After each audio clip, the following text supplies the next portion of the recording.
Morning, Brush Monkeys. Tom from Flying Monkey Studios here. As most of you know, my job does this thing where if you work an extra half hour Monday through Thursday, you get off early on Friday, and that's when I usually post the new videos. Unfortunately, with the holiday being Memorial Day today, Monday, I'm not going to be able to get off early Friday. So rather than postpone the new video until Saturday or post it late Friday or whatever, I've decided to go ahead and post a new video today as a special Memorial Day thing. So enjoy the new video, and to all my brothers and sisters in the armed forces, thank you for your service, thank you for your sacrifices, and have a happy Memorial Day. Go Navy. Welcome back, Brush Monkeys.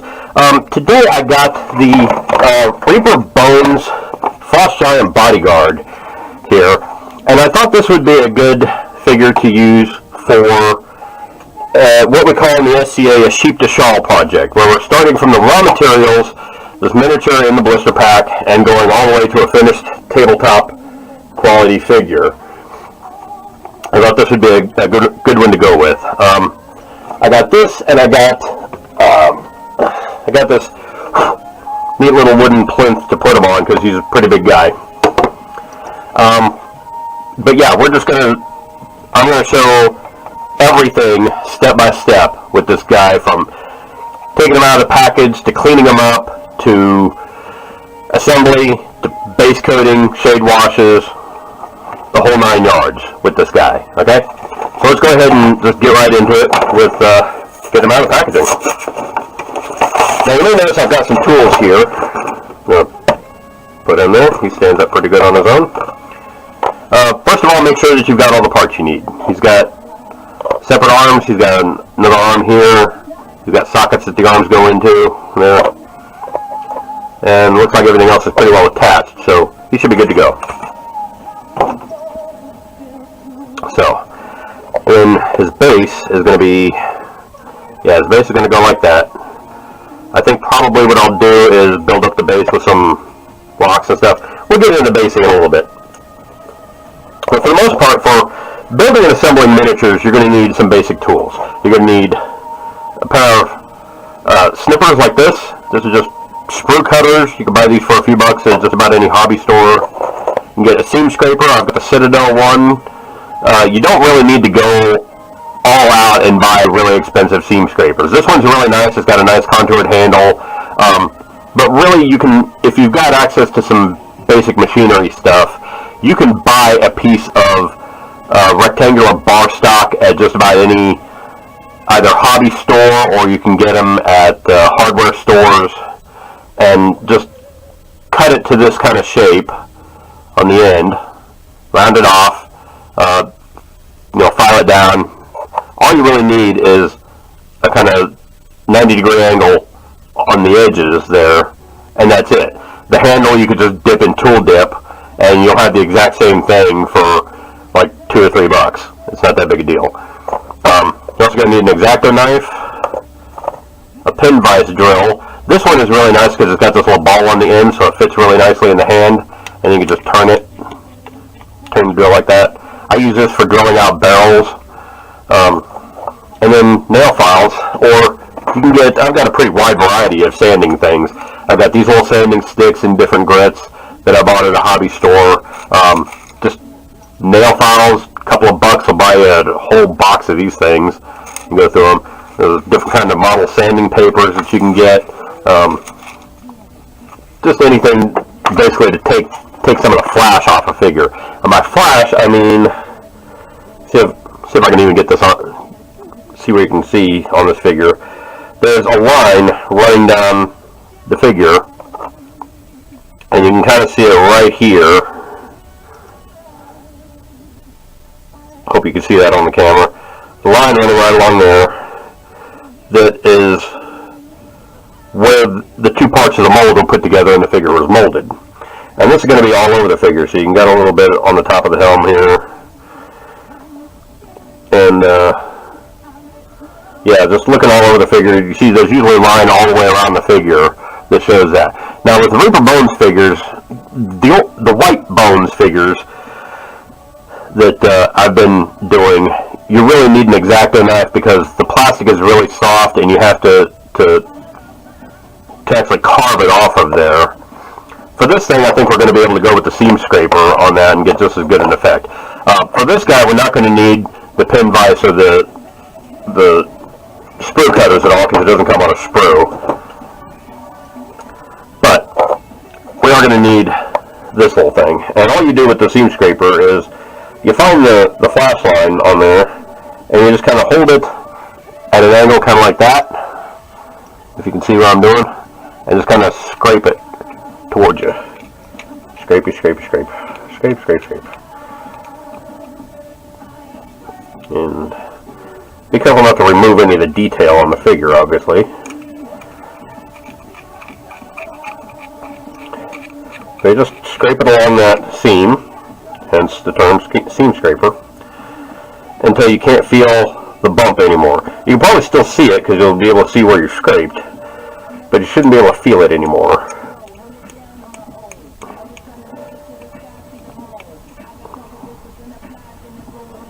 You can kind of take your sand or sand that down a little bit too.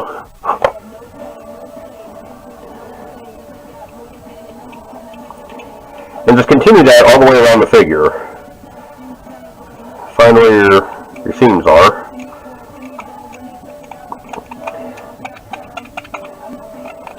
And that can be kind of a time-consuming process, but it's important to making the figure look right. Otherwise, when you get done, you're going to have this figure with a noticeable seam lines on them.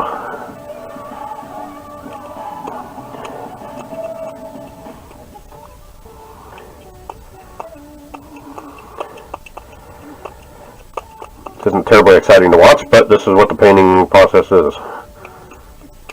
There are some parts, and I will admit this myself, there are some parts that are just not terribly exciting, and I don't like doing them. Seam scraping is one of them, unfortunately. Not a big fan of it, but like I said, to get the best results, you have to do it.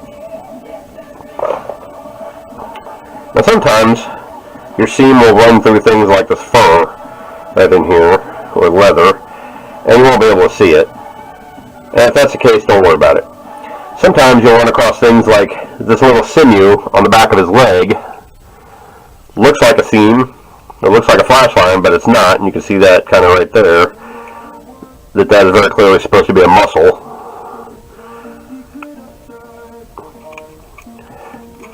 Undersides of his horns.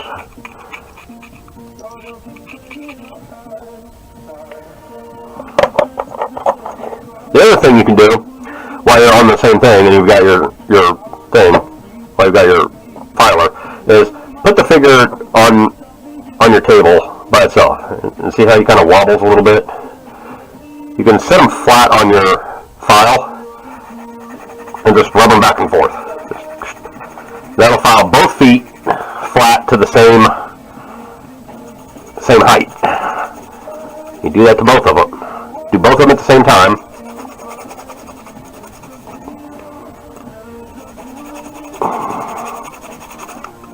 Try to keep the file as flat as possible while you're doing that. And hopefully when you put him down, he won't wobble anymore. Put him on your base. And he still wobbles a little bit. Okay, so he's going to need a little more work. I'm not going to do all that on camera.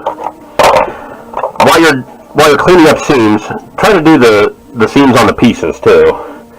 And these may actually be a little easier. Like you can see, that one's a pretty clear seam.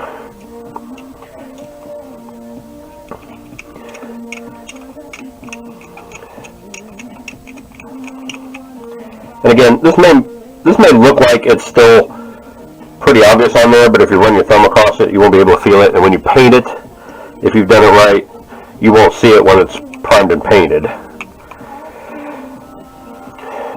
But you do want to do the seams on like these little stumps and pegs and things too. Like that one's really pronounced. I don't know if that was just a molding problem or if that was how that was intended to be.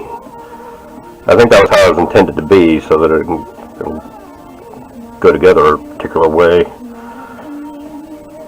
Yeah, there we go, okay. Always dry fit your pieces. while you're, this is a good step to do to dry fit your pieces while you're putting them together and seam checking them, because sometimes you end up with pieces that are bent like this. That may not be a big deal, that might be, you can't really tell until you put it together.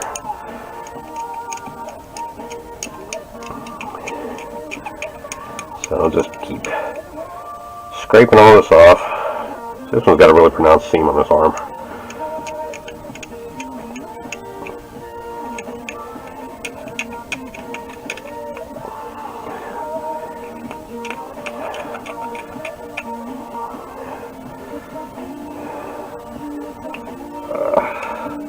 Sorry, I keep getting it right up in my face and I forget that I have to have it on camera.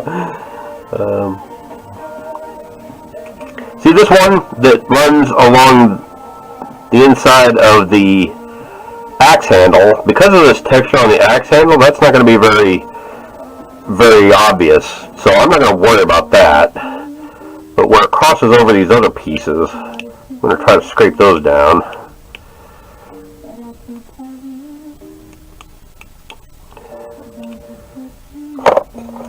And when it gets really precision like that, it's okay to go ahead and use this knife.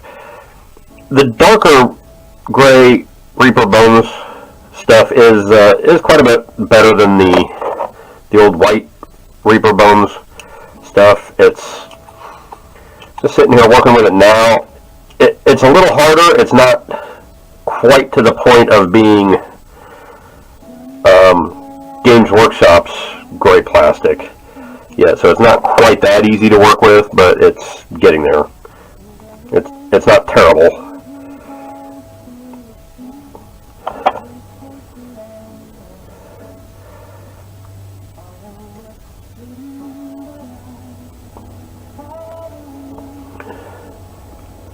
Okay.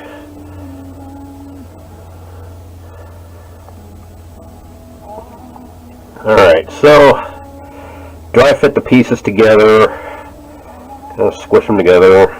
With the Reaper Bones, you want to use super glue to put these together, but I'm not going to do this just yet. Yeah, that's what he's going to end up looking like when he's done. He looks pretty spiffy. Big dude. Alright. So that's unboxing and cleaning the figure. For assembly, like I said, you just want to dry fit them first. But I think the only part I'm going to glue together is going to be this arm, because I kind of have trouble getting it in there to begin with. But more importantly, it doesn't actually block anything that I need to paint. So I'm going to use a little bit of glue here. Just tap it on there. I like using the super glue gel because it's kind of thicker. I use Gorilla Glue super glue gel, which is nice, but it has to be shaken up and tends to run out pretty quick. Not a lot in there. You just press that up in there, and see, it doesn't actually block being able to paint anything on it because that arm kind of sticks out a little ways from the body. So that's all good. I'll go ahead and glue that one on, and then this arm I'm going to keep separate and put it on a cork or something so I can paint it separately. I'm wondering if pardon me while I experiment. Yeah, there we go. Alright, so Citadel painting handle, not a great solution for that, but it does work. You can clamp it into that Citadel painting handle and paint it separately. That's good. Now, I will tell you one thing, and this will be covered again under the future video when I go to Zenithal Prime this thing. I've already done a video on Zenithal priming, but I'll go over it again on this. When you go to Zenithal Prime it, you do want to have the piece at least press fit together like this, so that your priming, so that the highlights and shadows you put on it when you're priming will match the figure and the arm and the hand that it's put on there. You don't end up putting highlights and shadows where they don't actually belong. and I don't think that'll get too much in the way of the priming. But you can put that on there, prime the whole thing black, wait till it dries, pop that arm off, paint the little spots that it might have missed on both sides. Again, put it back on there, paint it, hit it with the gray, take it off, hit the parts that might have missed, put it back on there, hit the white. You shouldn't really have any parts that are going to miss. Well, it's going to have the top of that, but so you're going to be taking it apart and putting it back together repeatedly while you're zenithal priming it, which is a little bit of a hassle, but I think it'll make the painting look better in the long run. In the meantime, that's all I really got with this guy for right now. That's your taking it out of the package and cleaning and assembling it, or at least dry fitting it. And next time we'll talk about basing this and how I'm gonna do up this guy's plinth. Okay. So thanks a lot, and we'll see you next time. Bye. Hey, welcome back, Brush Monkeys. Today I want to talk about building up the base for this guy, and this is our sheep to shawl project with the Frost Giant Bodyguard here. And today we're going to be working on his base a little bit and seeing how making that into something spiffy.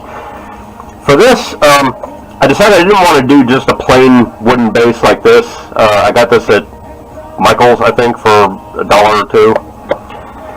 I want to build up kind of a rock base on this and put some snow on there and some other effects. But I've got this stuff called, it's Natural Cork Tiles. I bought this at Lowe's. These are 12 by 12 inches. And it's just pieces of cork. You can break a chunk off, use that. Break another piece off here too.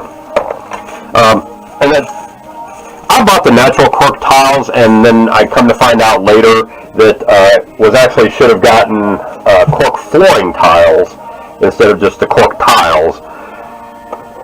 So that was a little bit of a problem. These are just, the only difference is these are a little bit thicker, but it's not a huge deal. And all you do with these is kind of figure out a way that you're going to put them on there, just arrange them, and break off the excess. And really, you can take, I'm going to use just regular Elmer school glue, just regular old white glue.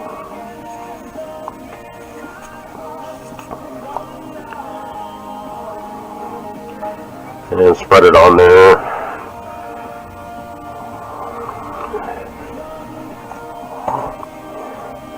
And it's going to take a sweet time drying, so we're going to go on without it. Let me just put it on there, kind of press it down, and just break off the excess. Because you don't want clean, straight lines aren't natural. When you're building up bases, you want it to look like rock, you want it to look like chunks of earth, you want it to look as natural as possible. And you don't see a whole lot of straight lines in nature. It's usually a bunch of broken up, ragged garbage. So you just break off the excess here. You should end up something that looks kind of like that. It's not terribly straight. Kind of hanging over the edges. Take it off where you need it. There we go. It takes some doing, but eventually you get it down to where you got a nice little base like that. Figure out where you want to put the guy on there. Maybe you want him up to be even a little bit higher. You can put, you could do some other things like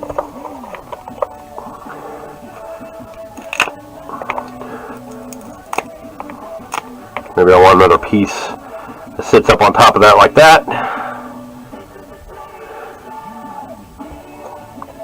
Just stack them on there like that. Yeah, I kind of dig that. See, that's a couple of levels there. Get a little more interest and gives them a little more height. Makes them look a little more badass. I'll take my glue and glue that second rock down. Or, actually, let me think about that for a second.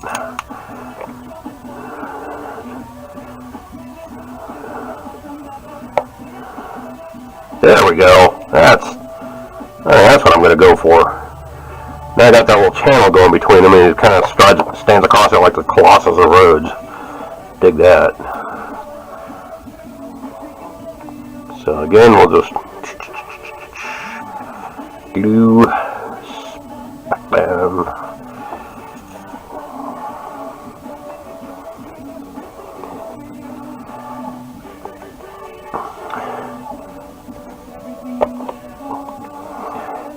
Now, when doing up a big project like this, I do recommend that you glue the figure to the base ahead of time, just so, well, with this guy, I'm going to be putting some snow effects on the base, I'm going to be putting some ice on there, and I want him to look like he's sitting.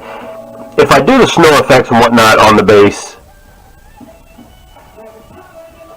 before it's painted, then or before I attach him to the base, then when I attach him to the base, he's going to be sitting on top of it. And that doesn't look realistic. Whereas if I do the snow effects and everything after he's on the base, after he's glued to the base, then he looks like he's part of the base. You know what I mean? He looks like he's in it. He's not just on it. So I think that's probably what I'm going to do. I'm going to glue him down, and then we'll do the snow effects on there in a little bit. And with the snow effects, all I'm going to be using is, I'm going to be using this stuff. This is Vallejo Gray Pumice. And it's, my store had this for a little over $10 for this big jar of it. And it's essentially the same thing that's in the Citadel, wish I hadn't done that. It's in the Citadel texture paints. The only difference is the Gray Pumice doesn't have any coloring to it. It's just gray pumice, and it's just the texture paint. It doesn't have any color on it. However, this is $5 for what, 12 ounces, 17 ounces, not even that. Ounces. It's like 15 milliliters. This is 200 milliliters. So, twice the price, but 10 times as much. And I have yet to run out of this. This is the only one of these I've bought. Whereas I'll go through these things in like 10 figures. So, the trade-off is with the Citadel, because there's paint in it, you want to put it on after you've painted the figure. And then you'll shade wash and dry brush it when it's done. With the Gray Pumice, you want to put it on before you prime it, and then you'll paint it along with the rest of the figure. So I'm going to go ahead and pause for right now, and when I come back, we'll put the Gray Pumice on. I want to give the glues some time to dry before we get to putting the pumice on. So, put the glue on him, put him on his base, squishy, squishy, and there you go. We'll give that some time to dry, and then we'll come back and put the Gray Pumice on the base to do the snow effects. Alright, see you later.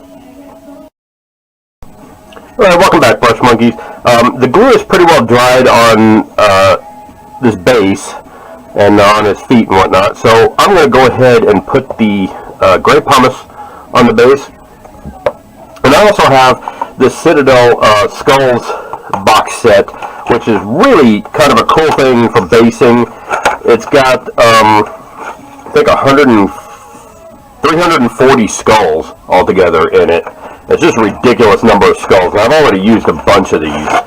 So, but they basically just come on different sprues. And they've got some Beastman skulls. They've got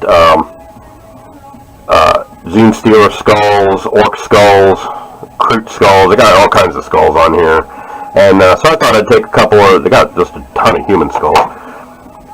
So I thought I'd clip off a few of these and glue them onto this guy's base. And I like some of these little, I don't know if you can see that, but the little messed up human skulls there.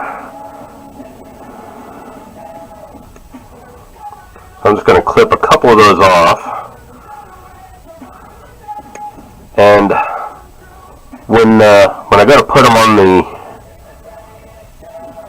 now notice when I'm clipping these off, I'm taking, there's a flat side to the cutters and then there's an angled side. I'm putting the flat side up against the skull to get as close as you can to the skull and then clipping it. And hopefully that leaves just a little nub in there.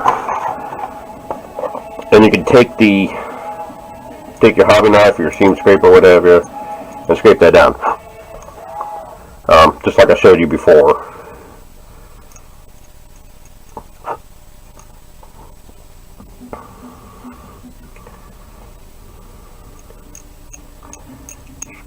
Oh, it seems to have a lot on there.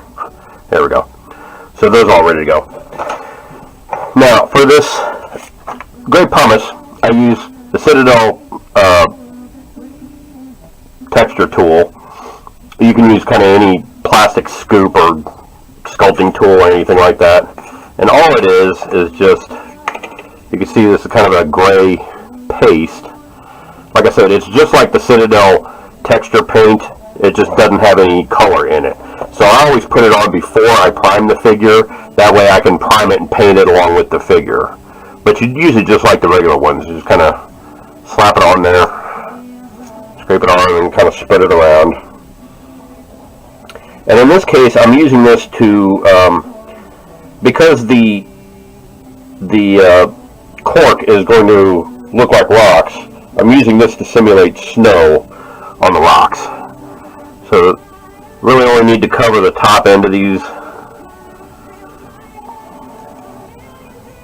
And like I said, if you do this while you've got the figure glued to the base, then you can sculpt it around his feet too. And it looks like he's standing in the snow, not just on top of it, which is kind of weird.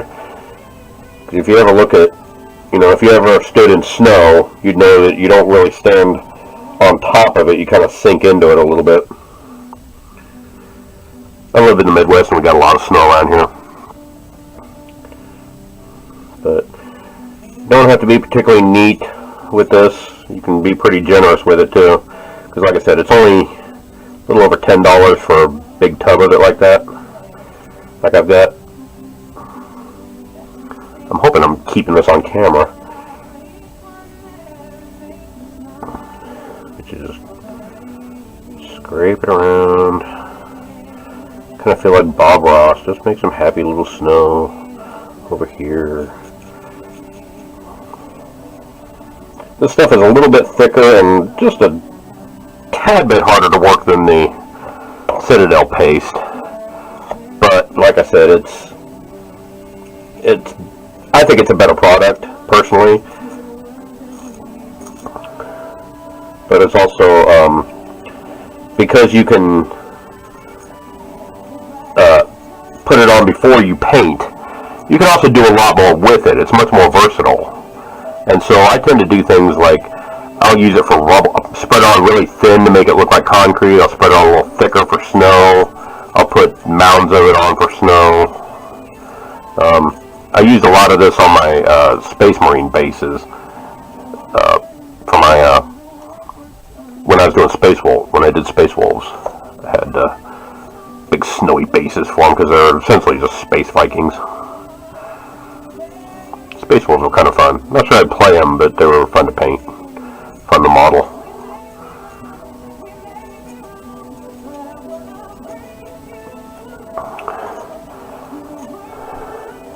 You can see.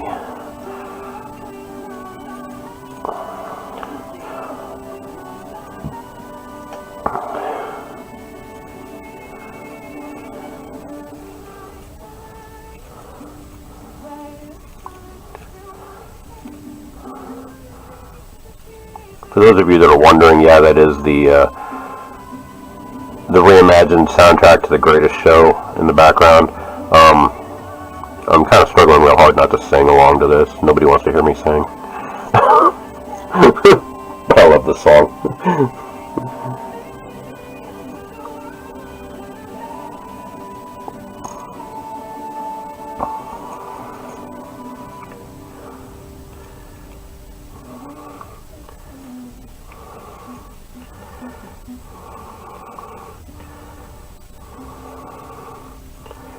Now, if you're wondering at which point I place and glue the skulls on, you could do it pretty much any time. Because the cool thing about this stuff is, you don't necessarily have to put the skulls on, let them dry, let the glue dry, and then put your snow effects on and let it dry, and then paint everything. You can just scoop your snow effects on there, plop your skulls down in it, and as the texture dries, it'll hold those skulls in really nicely. It's not exactly glued in, but they're essentially spackled in, cemented in. There's way too much of that. Here we go.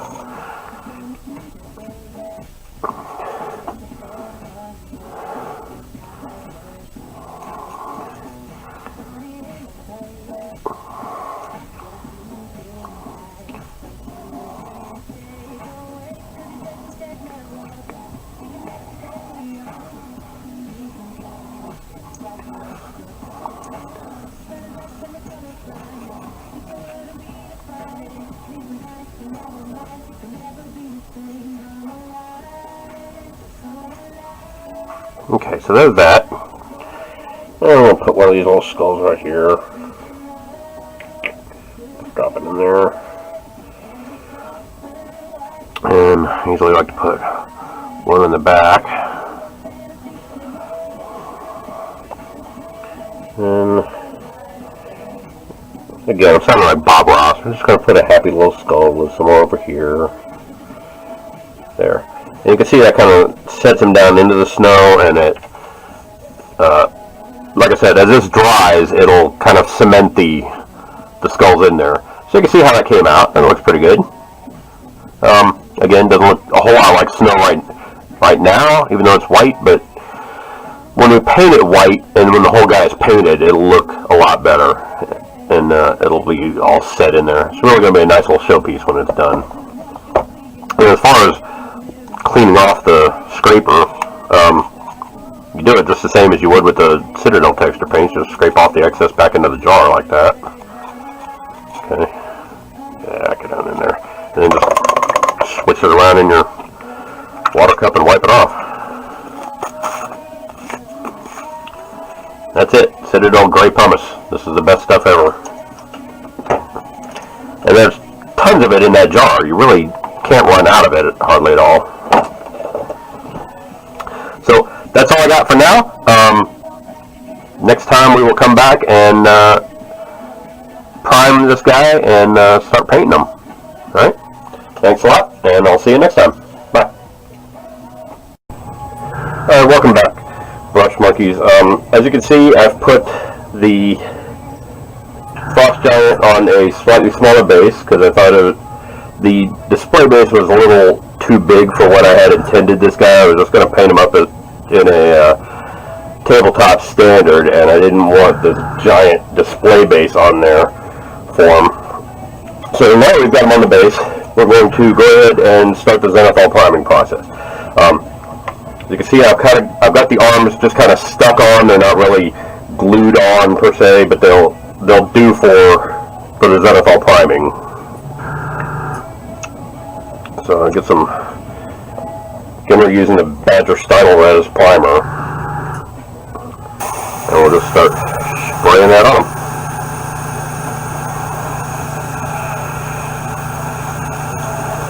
And like I said, for those of you that have seen the Zenithal priming video, you kind of know how this goes. We prime the entire thing black, and then we'll hit it from a 45-degree angle in gray, and then from straight down on top with the white. That'll give us a nice gradient of lighting over the figure.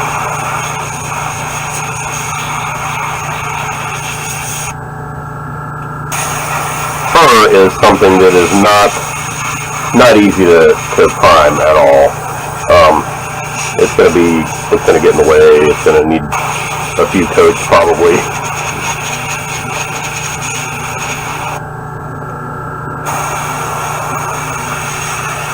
And you kind of have to hit them from all angles here.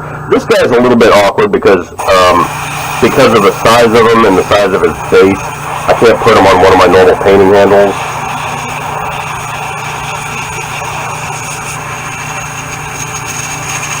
And I can tell I'm getting a little bit of tip dry already from the airbrush.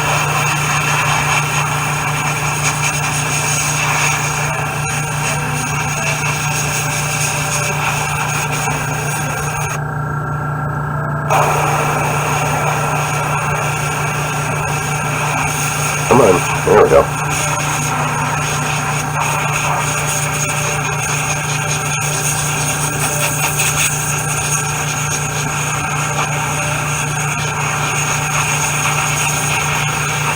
Airbrushing is a really different animal from just about any other kind of painting because there's no tactile response between the brush and the medium.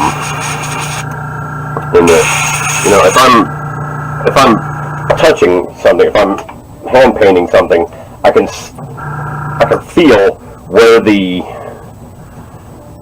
paint is going on the thing, be it canvas or figure or what have you. With an airbrush, you kind of have to watch for where it's going, and sometimes you get tip dry and it stops painting, and sometimes you get way too much.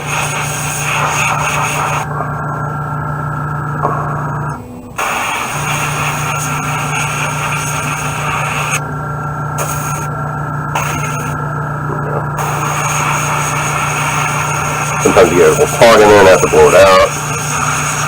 That happens.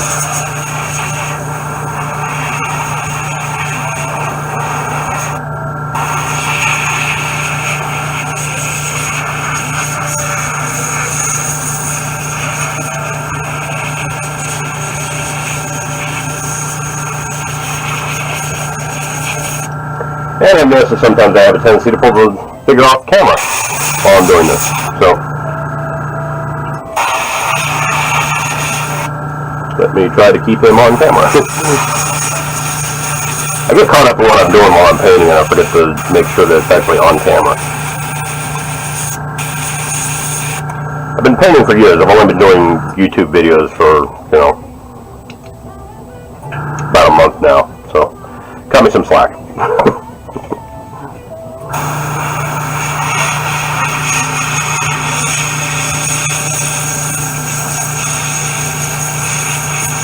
I'm learning the same as y'all are. And really, if you're doing things right, you should be in a constant state of learning. You should always be learning something new.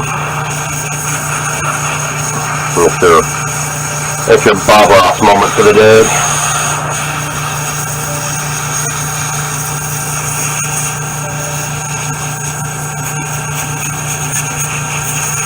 Cool.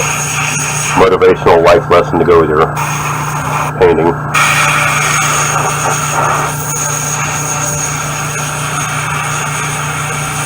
Come on.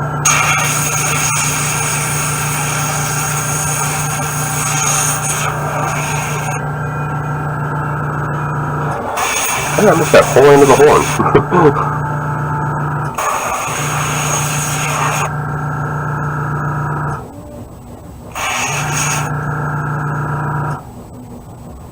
Now I'm just kind of looking over the whole thing, seeing if there are any spots I missed. And it looks pretty good. So there you go. There's the black. That face. Little spots on the base I can do a little better. There we go. There we go. All right.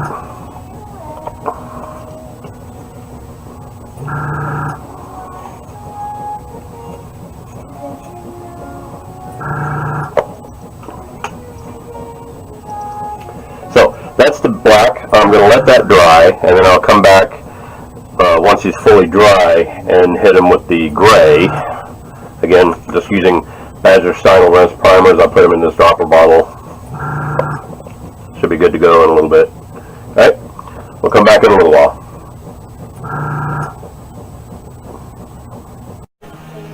Okay, we're back and we're going to put the white on there. And again, using Badger Stylized primers. The white, you really got to shake it up because it comes out chalky under the best of circumstances. So hopefully this will come out the way I'd like it to and not be a colossal pain. Okay, so fill up the airbrush there. Now again, with the white, because it wants to splatter a lot, it kind of wants to put out a spatter pattern, I tend to start painting it off the miniature first and then kind of bring the spray into the figure, which is also why I'm wearing a glove. I managed to get it off camera again. Alright, so we're just kind of spraying from straight down on top in kind of a circular pattern, going out wider as we go down the circle. Alright, and that's really all there is to it. I'm going to see if I can adjust this a little bit.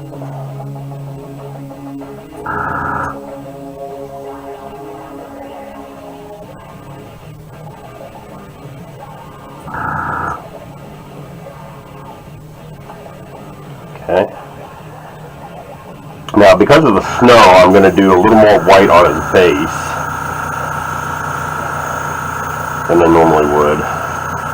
And that's just to make when I eventually paint the snow, it's going to come out nice and crisp and white looking.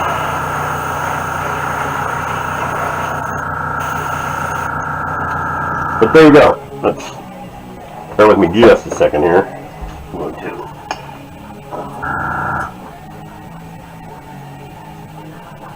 There we go. Turn that contrast down a little bit. So now it's not quite so washed out. Get a little closer to the camera. See, there you go. Now you've got, from the bottom, you can see he's got nice dark shadows. Got a little cobweb there for some reason. The dark shadows, you got the midtones, you got your highlights. And when I go to paint this guy up, hopefully that will come through using sufficiently thin layers of paint. So that's all there is to the preparation of the figure. We've gone through opening the package, putting the pieces together, cleaning them up, and now Zenithal priming the figure, and he's all ready for paint now. So I'm going to go ahead and stop this video here. Next week we'll pick up with the base coats and maybe the shade washes too, but definitely the base. We'll put the base coats down on this guy next week. Alright, so join us again next week, and I will see you then. Thanks a lot. Bye. Hey everybody, Tom from Flying Monkey Studios here. Thanks for watching my videos. If you like what you saw, hit the like button. If you want to be notified when new videos come out, click subscribe. And in the meantime, if you want to support me in any way, check out my Patreon site, Facebook page, and Instagram page. And comment below on what you want to see on future videos. Thanks a lot. See you later.